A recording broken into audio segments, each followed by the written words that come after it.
Hi. Hi everyone. Welcome to a monthly reading wrap-up for March. Normally in these videos I do a weather update, and today's weather update is toxic soup is what's going on outside. In springtime, normally Korea has pretty bad air quality, but today is just like so horrific outside. So normally, like where I grew up in the US or where my parents currently live in the US, it's usually like 20 or 30 is the air quality. We're in the 400s right now. I woke up to a little gas mask man on my app. So not good. If the lighting looks weird, if I look kind of swollen and struggling to breathe, it's because I am. But regardless of that, I'm very excited to be talking to you today. Also, just like getting stuff out of the way in the beginning, bittersweet announcement, this might be our last video with this background. If you watch my main channel, which is always linked down below, Caricakes, we're moving. This might be my last video with this as my background, so live it up, my messy pile of books. I don't know where this is gonna go in the new apartment. So yeah, that's just housekeeping things. You might want to enjoy this while you can. And then also a big shout out to the sponsor of this video, which is Squarespace. I've used Squarespace to host my blog for more than 5 years now. It's a wonderful place to host any kind of online presence. So whether that is a shop or a blog or a community, they have features like connecting your social media accounts and comment sections. They have email lists and really great analytics to help you figure out like what people are looking for. They have monetization features in case you want to start a shop, etc.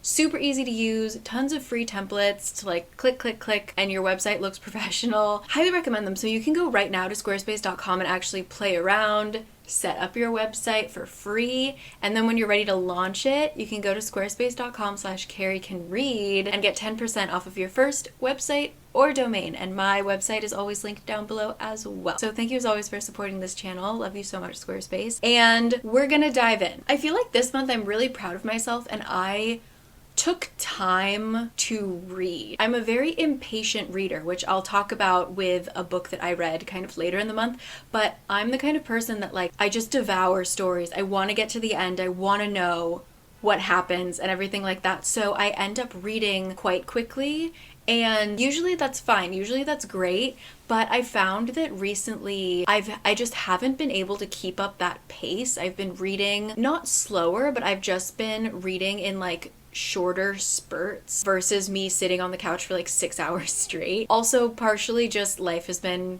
quite hectic this month, but I read a lot less than what I did last month, but I'm like feeling okay about it. I'm in a good space with reading, even though I have a lot of books that well, we'll get into it. I have a book that I desperately tried to finish before I filmed this because I wanted to give a full review, but it's okay.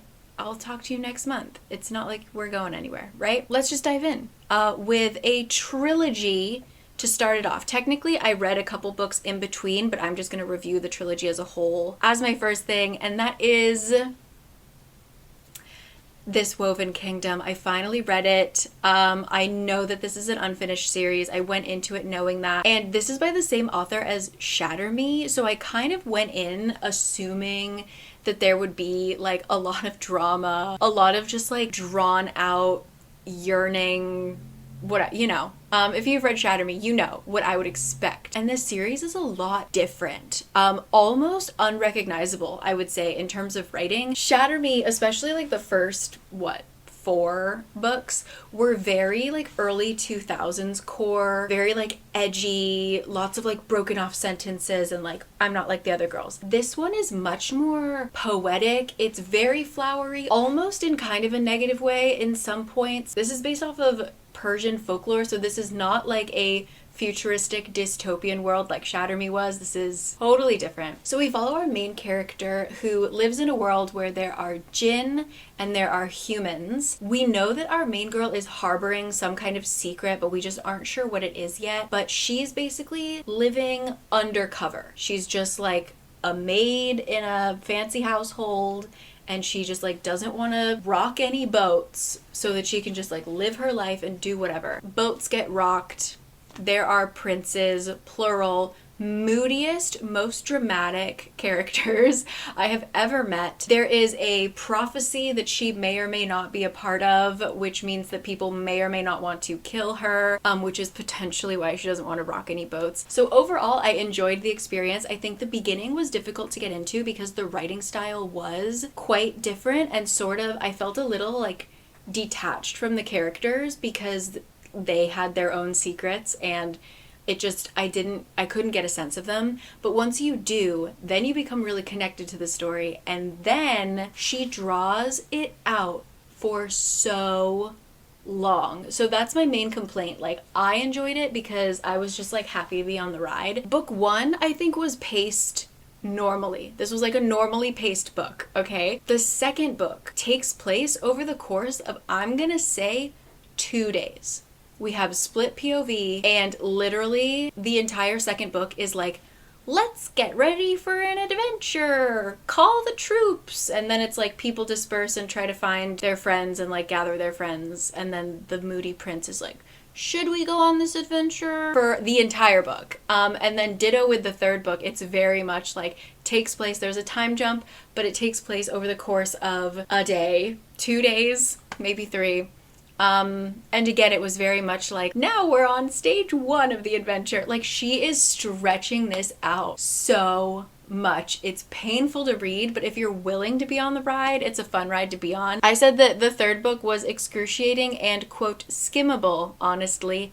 Yeah, the third book, you could tell that she was like, I'm gonna make this go as far as I can go. So I only recommend it if you are like willing to read a very slow burn book. Yeah, I like can't tell if I liked it or not, you know? It annoyed me. But that is This Woven Kingdom. I think I recommend it. I think. Next up is a surprise. I read the biography of X. Well, hold on. I DNF'd the biography of X. I had seen so many people talking about it, and it was like this life-changing, wonderful book. I agree, except this is basically a woman's partner who is X, who is an artist, dies, and she wants to write a biography about this person, and we end up digging up so much about her past.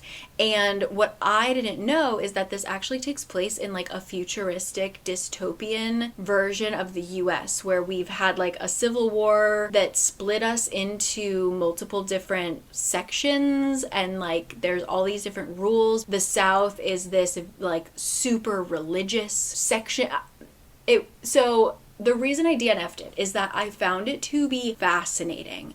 The first 30%, fascinating. Loved the writing style, was so interested in the world. I thought that this way of like following a person who is trying to write a biography was so cool. However, the like world building, I guess, was just so much. In like once we get down to the South and we start like interviewing everyone who's ever known her, it just, to me, I kind of lost it. We got like history lessons, like very long chapters about certain little things that happened to make this dystopian world, like all of these different revolutions, and like they bombed a factory and we did this and we did that. It was just a little bit too much for me, and I just lost interest. I kind of want to go back into reading it, but please let me know if you've read it. Like, did I just need to kind of get over that hump or what? It was at the 35% mark that I gave up, so please let me know. But yeah, that was kind of a letdown. A DNF in the midst of trying to read This Woven Kingdom, might I add. After that, I read a memoir called Stay True. This was a surprise. It had a lot of things that I wasn't expecting. So a lot of the book is about, so our author is a writer and now a professor, I believe, but his memoir is basically about him being an insufferably pretentious young adult. Like, you know how just like annoying we can be as teenagers, and thinking that like our taste is correct, everyone else, like they don't listen to the right kind of music, whatever. He was very, very pretentious and owns it, and like mentions things that he would do or think that I was like, oh damn, that was me when I was 16 or something like that. The beginning of the book was quite fun in that sense, and like he's just trying to kind of find himself. He goes to university and everything, and then it turns into grief. He suffers a very big loss in his life, and we then have to see how he just kind of like unpacks that as a young person, and I just thought it was beautifully done. I think the beginning was stronger than the ending, but overall I just thought it was a really interesting window into a very tumultuous time in his life, and there was a lot of humor in it, but I recommend, if you're looking for a memoir, stay true. After that, I read a highly anticipated release, which is Warm Hands of Ghosts. This is by the same author as The Bear and the Nightingale, but totally different. I mean, still the same really beautiful writing style, but a very different feeling. This actually takes place during World War I. We follow a war nurse who has been discharged and sent home to Halifax. And this is before the Americans enter the war. So it's just like Europe is a shit show. And she is sent to Halifax to recover right when there is that horrible explosion in the Halifax harbor. And it ends up killing the rest of her mom, her dad. So the only family member that she still has is her little brother, who is in Europe still fighting. She gets a mysterious package and letter. At first glance, it's her brother's uniform, so it's like usually what happens when a soldier dies, but then in the letter it's really vague, and it also includes his dog tags, which like one of the dog tags usually goes with the dead body, but she has both of them. So they're like, the message says that he's missing, but they have his uniform, so how could he be missing? But they have his dog tags, but they don't have his dog tag goes with his dead body. So like, where is he? Is he alive? Is he missing? What's going on? So she ends up making her way back to Europe to find him as everything just deteriorates over there. I thought it was really good. I'm always skeptical of like war stories, but this very much didn't glorify or romanticize war in any way. I will say that there is a magical element that confused me only because I was kind of expecting to be like handheld and told like what exactly this metaphor means, but I had to actually use my own brain. So if you're looking for some like grand reveal at the end to kind of explain this magical realism, no, you gotta use that brain up there. And either way, I did think it was really beautiful. I think there were certain parts that I was kind of like, let's get going, you know? But overall, I really loved it, and I recommend Warm Hands of Ghosts. I cannot explain what is going on outside. I'm so sorry about the light, but it is madness out there.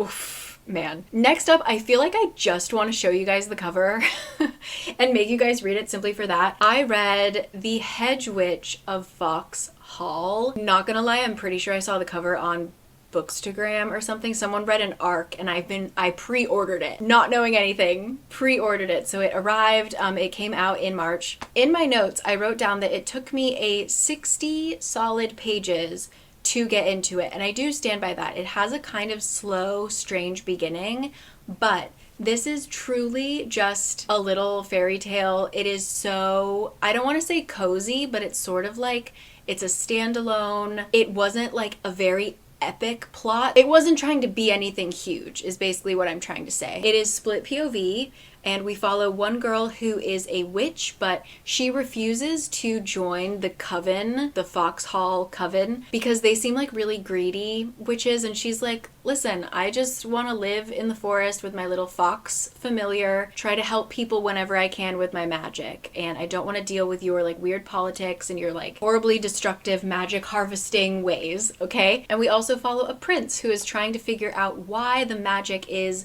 slowly getting leached out of their country. This is based off of a lot of Welsh mythology and Welsh history. So I just thought it was a nice, fun time. There is like a hint of a love triangle, but I think that even if you hate love triangles, like this was done tastefully. And yeah, I don't know, if you're just looking for kind of like a palate cleansing, cute little fairy tale, it did everything I really wanted it to do. I will say though that yeah, you do need to read like a solid 60 pages because it really really didn't click for me until all the characters got together. When we were just reading about like the prince way over here and the witch way over here and this. I didn't love it, but I think just the dynamic of the witch and the prince was really great. So yeah, I do recommend it. I wouldn't say that it's gonna blow anybody's mind, but if you're looking for something just short, sweet, witches, fairy tales, and princes, there are dragons, don't you worry. I got a lot of comments asking if there were dragons. Yes, the Hedge Witch of Foxhall. Next up, I read When Ghosts Call Us Home. This is actually a horror, I think it's young adult. I would say a young adult horror novel that had great imagery. It had something that I love, which is the lore of a piece of media within a book. So we follow a girl who is sort of famous because she starred in a film that her older sister directed when I think her older sister was like 17. This girl was 12 at the time. And her sister directed and wrote this horror story while their architect parents were staying in this creepy haunted house. And the film went viral. There's so much lore, like a crazy fandom surrounding it, almost a religion surrounding this film. And her sister has gone missing. And so we actually go back to the house and try to unravel this mystery. The only way that she could get back into the house was to agree to work with this documentary team who they're trying to make a documentary about the film.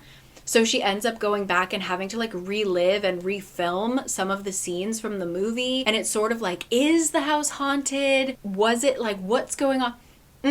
I just really, really loved it. Just like the fandom and like that almost like cult like following that this film had. Reading about that, I love that. So I will say there were parts that were genuinely creepy. I did feel scared. I think there were parts that could have been sped up. Partially that's me, again, being impatient and wanting to know the ending. But I think if you are looking for just kind of a creepy book about a horror movie that may or may not have just been real home movie footage, When Ghosts Call Us Home, I recommend. After that, I read The Blood Trials.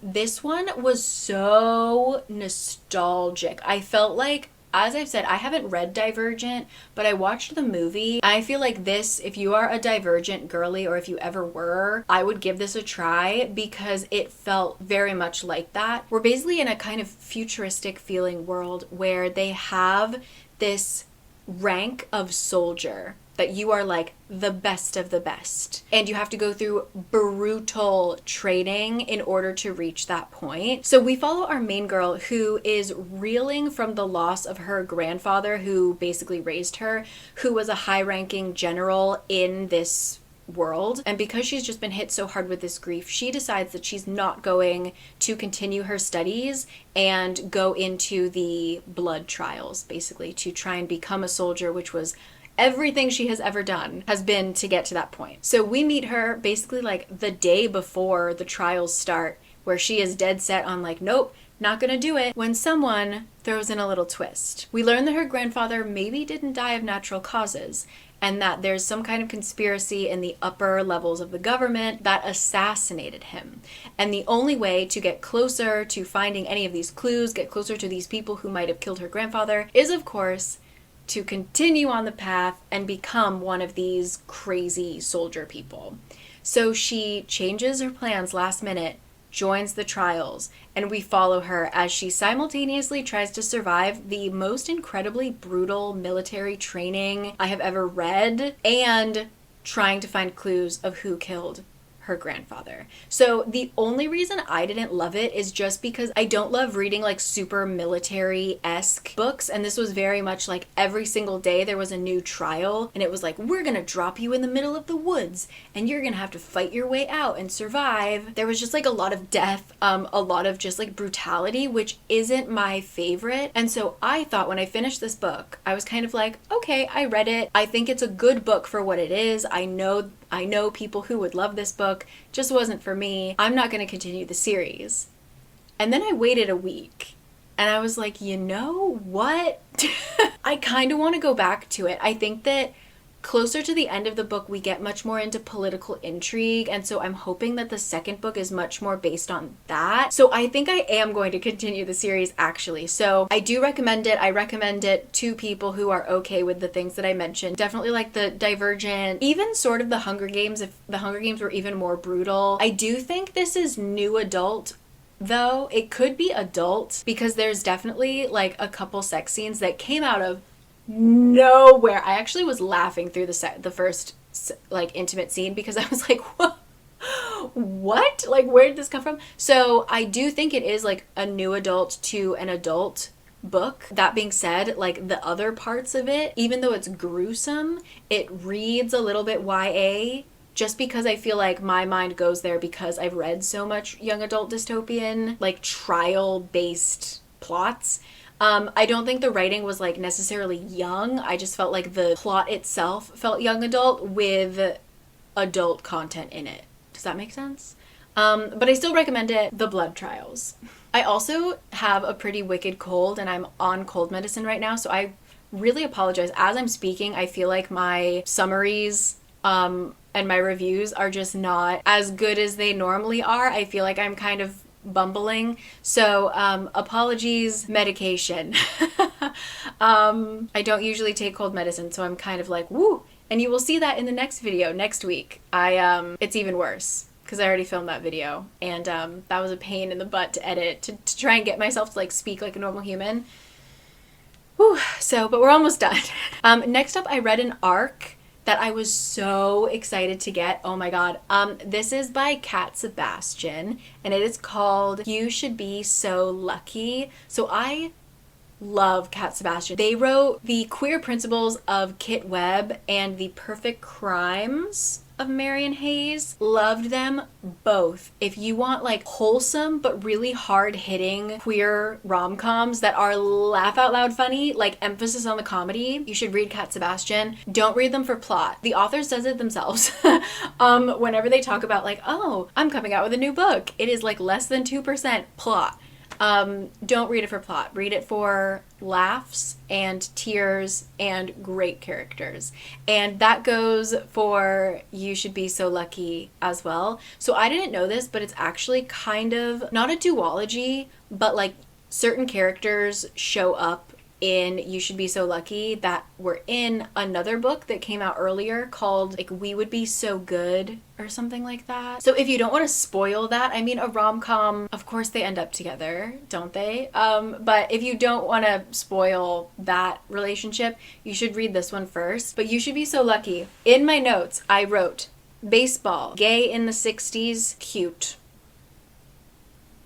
And that is what it is. So we are in New York City in the 1960s. We have a reporter who is dealing with some kind of horrific grief, which we learn about later, but basically he just is not working. He sits in his apartment and occasionally will write a review of something, and that's it. And his friend, who is his like editor-in-chief, I guess, is quite concerned for him, so he decides to give him a job he cannot turn down. He is in charge of writing a weekly column that's basically like ghost written. He's basically ghost writing for this baseball player that is so down on his luck. This is like the baseball player was supposed to be like rookie of the year, like the new top baseball player in the world, and he got traded to the New York team and has not been able to hit a baseball for months. He's in the biggest batting slump. Everybody hates him. Everybody's pissed at him. His team hates him, all this stuff. And so our reporter character has to kind of shadow him and get to know him and hopefully like make the general public love him or at least sympathize with him. It was just really cute, and it touches on like being gay in the 60s in New York. Like, what do you do? Especially if you're a public figure. I just really liked it. Again, it's like wholesome. It's funny, but there is like a kind of historical element to it. Yeah, I highly recommend. You don't even need to know about baseball. Like, our journalist character knows nothing about baseball, so you don't need to know. It's dual POV. There's a dog. All right, there's a dog. Really cute. Always love Sebastian. That is You Should Be So Lucky. Next up, I have a physical, and this is Snow Globe. This was given to me by my friend Susan. This is really interesting because it's a young adult dystopian novel that has been translated from Korean, and I feel like we don't see a lot of young adult translations within Korean to English, and also not like in a more fantasy or dystopian genre. So this is by Soyoung Park, translated by Jungmin Lee Comfort. And what Susan pointed out, and what I really agree with, is that the dialogue in this reads really like natural in English. I feel like a lot of times when I read, especially Korean translated work, the dialogue can be a little awkward, or like it just has a very specific like, oh, this was translated kind of feeling to it. I don't know how else to explain it, but this just read very much like it was almost first draft written in English. This, on the back of the book, says that it is the Hunger Games meets Squid Game, and I would also reference The Truman Show. We're living in a world where, for some reason, the world is basically frozen. It's very cold out. And the only place that is warm is in this snow globe where the rich and privileged live, and it is heat controlled and lovely and nice to be there. But the catch is, if you are lucky enough to live in the snow globe, you are an actor. And so your life is filmed for the general public that is out in the snow, basically working in factories to make energy to fuel your entertainment industry to, you see how this goes. But they have all different kinds of shows. So they have like a Truman Show-esque show where it's just like normal life following this girl, but they also have like murder mysteries, but the people actually murder. Like, it's not scripted. It is a murder show. It was just quite fascinating. And we follow our main girl who one day gets contacted because someone who lives in the snow globe, who happens to look a hell of a lot like her, is missing. And that can't happen, right? It's like if Truman is gone from the Truman Show. So in order to not cause any panic, we need this girl to step in, live in the snow globe for just a little bit, just take over her life for just a little bit. What harm could come of that? Our main girl says yes because she wants to grow up one day to be a director. And if she does this, she might get a foot in like the film school. So this will be a series. The next book isn't coming out until 2025, but also look at the inside. Like this shiny. Ooh. It's just very exciting to see this be translated and to be received quite well. So that is Snow Globe. After that, another highly anticipated read, I got my hands on Where Sleeping Girls Lie. This is by the same author as Ace of Spades, which I loved, which was kind of like a Gossip Girl. What was it? What did they describe it as? Anyway, it was just like a great young adult thriller, and this one is the same. It's a mystery thriller, takes place at a British boarding school. Our main girl, it's her first day. Her father seems to be like quite paranoid and controlling, so she was always homeschooled, and her father recently passed away, so now it's just her. She's got a shit ton of money. What's she gonna do? She's gonna go to high school. So she goes to this boarding school, and it seems like everything's going well. Like her very first day, she likes her roommate, who's her tour guide. She makes a couple friends. And then the next day, she finds herself wrapped up in a missing persons investigation. There are secret messages being shoved under her door. All of the students seem to have something to hide. And like, she's a newcomer, so she doesn't know kind of the social atmosphere and like all of the rumors and things that have happened in the past couple years at this school. So she and her like new friend are sort of the only two people that actually care enough to try and find the truth. I thought it was really good. I think that in the middle, it was definitely very drawn out, but I thought the beginning was so good and I really liked the ending. I will say, look up trigger warnings. This has no fantasy element to it, by the way. Like, this is just real life, and unfortunately it felt really real. So look up the trigger warnings, but it has like very dark themes to it. But I thought that it was like very nuanced and handled well and just creepy, and I really liked it. I think I actually liked this one more than Ace of Spades. So if you liked Ace of Spades, get your hands on Where Sleeping Girls Lie. Okay, next up, in the beginning of this video, I said I wanted to talk about me being an impatient reader, and I think that this applies to this duology. I read I reread The Stolen Heir in order to get ready for The Prisoner's Throne. And when I read The Stolen Heir for the first time, I feel like I didn't love it, but upon my reread, I think I was just the first time I read it the day that it came out.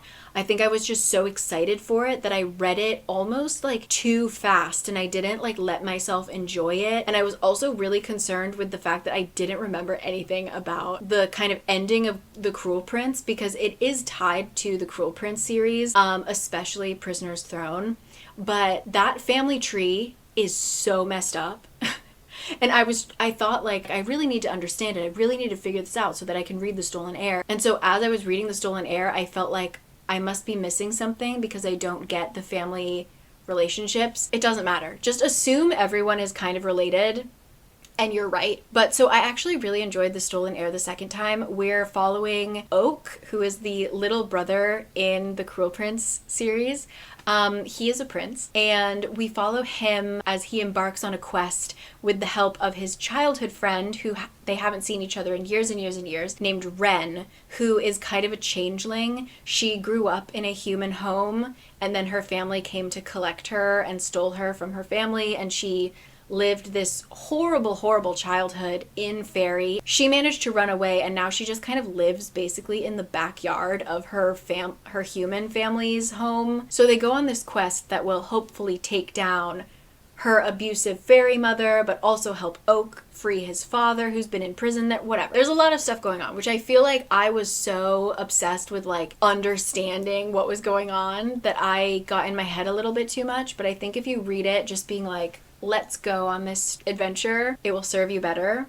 I think that The Stolen Heir was very kind of episodic. It sort of felt like I was reading a series of short fairy tales, because there were like quests within quests. Like, okay, now we need to go find the Thistle Witch, and she's gonna tell us where to find this thing. And so they have this arc of like finding the Thistle Witch, and then like, okay, now we need to go to the Troll Kingdom and break the curse on the trolls, and then we go to the Troll Kingdom. So it was paced in a kind of non-traditional way, I think, when it comes to how I'm used to reading fantasies. But I did really like it on the second read. But I will say that The Prisoner's Throne threw me off a little bit, because we actually kind of switch POVs. I felt like The Stolen Heir, we focused much more on Wren's POV, but The Prisoner's Throne is 100% from Oak's POV. And I really liked Wren, and I wanted a lot more of her, but she's kind of absent in Prisoner's Throne. I think it will be another thing where if I read it again, I'll like it more. But it just felt, especially reading them back to back, it just felt a little jarring that we switched POVs so much. But this definitely is much more political intrigue.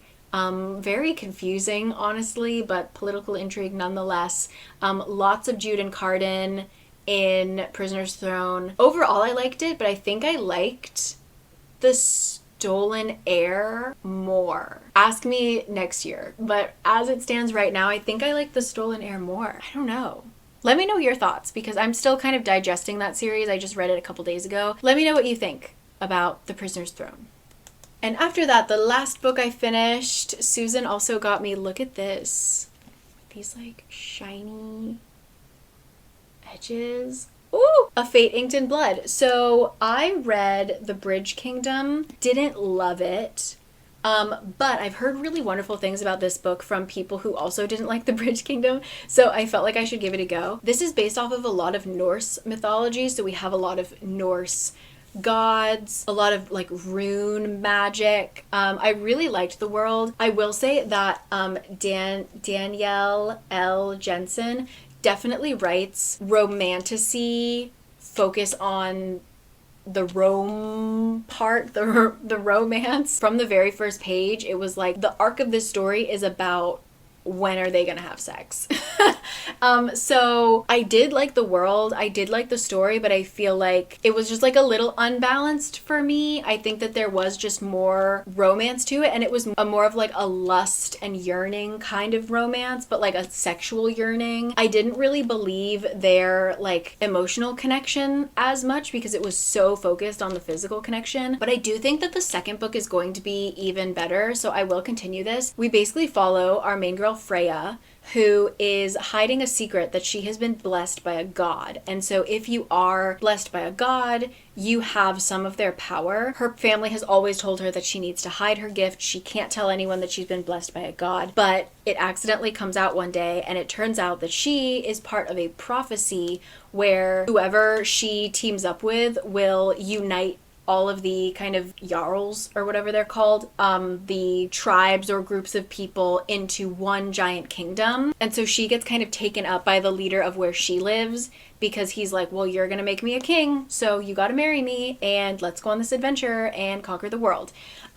She doesn't really want any part of it, but she also wants her family to be taken care of, and we follow her on that adventure. So I would say if you do like romantasy, if you like the smut, there's not a ton in here, but like it's on every page we are kind of reminded that that is the end goal of this book. So like I said, maybe not exactly my cup of tea, but I do think that the second book will be even better. So I will actually continue this, A Fate Inked in Blood. And it's also just like a gorgeous book, so.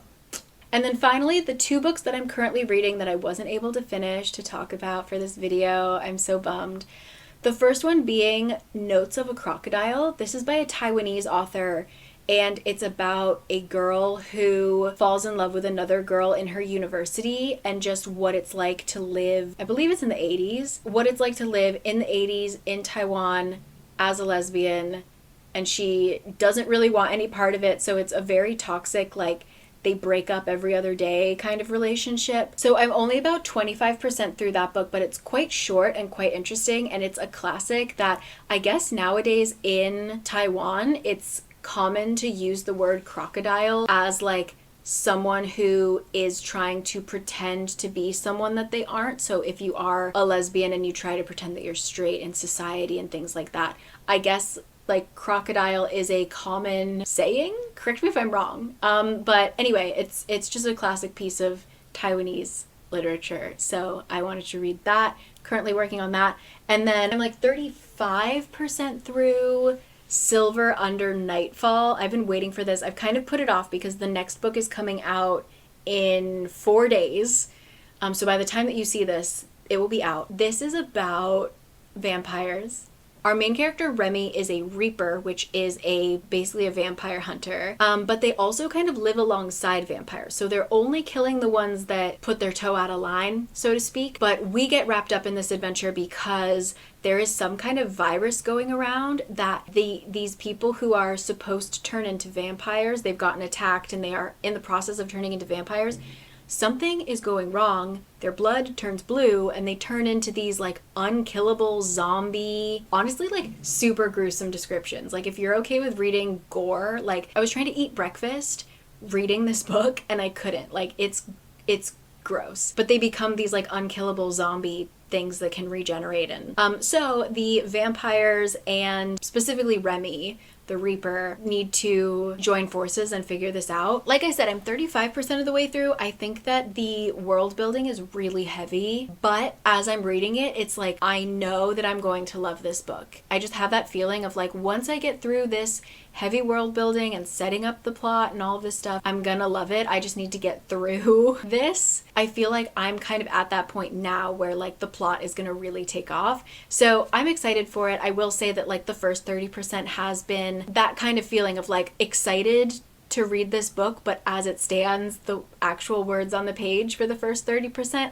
aren't that exciting. I thought the first chapter was great, and then we have to get into like the world building, and I was like, ooh. But overall, I'm excited. So that is Silver Under Nightfall. I'm reading a lot of vampire things. And as you can tell, my throat is sore. I am fighting this weather. I have no idea what's going on. So I will catch you guys next time. I'm going to wrap it up here. But thank you as always to Squarespace for sponsoring this. You can go to squarespace.com/caricanread to get 10% off your first website or domain.